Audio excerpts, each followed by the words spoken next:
Qulaq düşərgələr üzrə baş idarə. Hansısa konkret düşərgənin ya da həbsxananın adı deyil. SSR Daxili İşlər Xalq Komissarlığının 20-ci əsrin 30-60-cı illər arasında həbs və saxlanma məkanlarına rəhbərlik edən şöbənin abreviaturasıdır. Sadə dillə desək, müasir cəzaların icrası üzrə federal xidmətin analoqudur. Ancaq qulaq mövcud olduğu müddətə adi idarə olmaqdan çıxıb hakimiyyətin özbaşınalığının rəmzinə çevrilmişdi. Hələ 1919-cu ilin yazında icbari əmək üzrə düşərgələrin işinin reqlamentləşdirən bir sənəd hazırlanmış və bununla da sistemin yaranmasının təməli qoyulmuşdu. Əmək düşərgələri idarəsi 1930-cu ildə bütün düşərgələri bir sistemdə birləşdirmək məqsədi ilə yaradılmışdı və bu cinayətkar məhbusların əməyindən istifadə barədə qanun sayəsində mümkün olmuşdu. Qulağa düşmək üçün ağır cinayət törətmək o qədər də vacib deyildi. Vətənə xəyanət həm ən ağır, həm də çox tətbiq edilən maddələrdən biridir. Hər kəs istənilən şeyə görə vətən xaini elan edilə bilərdi. Bu maddəyə düşmək üçün hərdən yüksək çinli məmuru təhqir etmək belə yetərli idi. Təsbitin konkret ifadəsi olmaması heç nəyə görə bu maddə ilə həbs etməyə imkan verirdi. Qanun xarici dövlətlərlə təmasları da qadağan edirdi. Bu bəndə düşərgəyə düşmək üçün əcnəbi vətəndaşla kəlmə kəsmək kifayət edir. Casusluqda ittiham olunmaq o qədər də çətin deyildi. Lazımsız maraq, hətta təyinatına görə istifadə olunan fotoaparat yetərli idi. Sovetin özünə məxsus yeniliklərindən biri də təxribatçılıq ittihamı idi. Məsələn, avadanlığın nasazlığı ucbatından istiliyi gec buraxmağa məcbur qalmış ocaqxana işçisi belə həbs edilirdi. Siyasi çalarlı lətifələrin əvəzkarları üçün də ayrıca maddə hazırlanmışdı. Özdə bu maddə ilə təkcə lətifəni danışan yox, onu dinləyən də cəzalandırılırdı. Əlbəttə, əgər dinləyici danos yazıb təhlükəli cinayətkarı şəxsən ifşa etmirdisə, əgər zavod fəhləsi zay məhsul normasını keçirdisə, bunun hansı səbəbdən, məsələn, xam mal korlanmış olduğuna görə baş verdiyi vacib deyildi. Onu rahatca əks inqilabı sabotajda itham edirdilər. Hətta qəzetlərdə redakta və korrektə səhvləri də bu maddəyə aid edilirdi. 1940-cı ilə qədər sistem artıq 50-dən çox islah əmək düşərgəsi, 400-dən çox islah əmək koloniyası və yeniyetmələrin saxlandığı 50 koloniya daxil idi.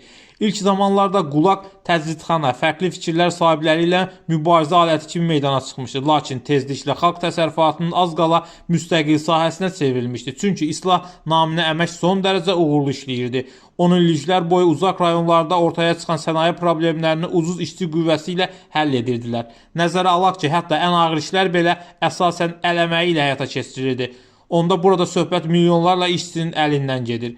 Qulaq sistemi coğrafi baxımdan kifayət qədər geniş idi. Düşərgələr bütün ölkə boyu yayılmışdı, amma ekstremal hava şəraitinə malik bölgələrdə, Sibirdə, Mərkəzi Asiyanın cənubunda üstünlük təşkil edirdi.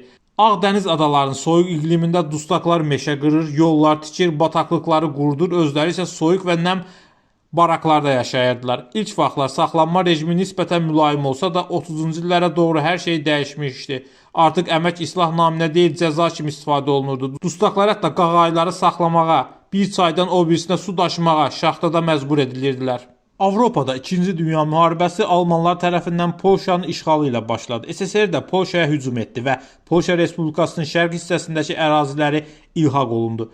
Bəzi hesablamalara görə yüz minlərlə polyak və işğal olmuş digər ərazilərin sakinləri etnik mənsubiyyətləri nəzərə alınmadan həbs olundular və qulaq düşərgələrinə göndərdilər. Təxminən 300 min polyak hərbçisi Sovet İttifaqının Polşa istilası ərzində və sonradan SSR tərəfindən əsir götürüldü.